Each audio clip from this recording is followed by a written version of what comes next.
Доброго дня! Сьогодні ми будемо з вами досліджувати адріаційні сили активованого вугілля. У нас буде два розчини йоду та зеленки, ну і активоване вугілля. Можна також зробити було із буряком, але автор не знає, як видобувати сік буряка. На 200 мл води я буду використовувати 4 таблетки активованого вугілля та декілька капель йоду або зеленки. Як ви бачите, я вже в зеленці, тому, в принципі, це нам не завадить.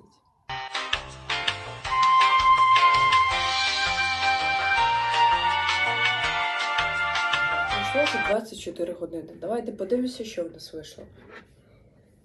Йод настав більш такий тускліший, я б сказала, навіть темно-синім. Зеленка ж навпаки, вона посвітлішала та стала більш мутна.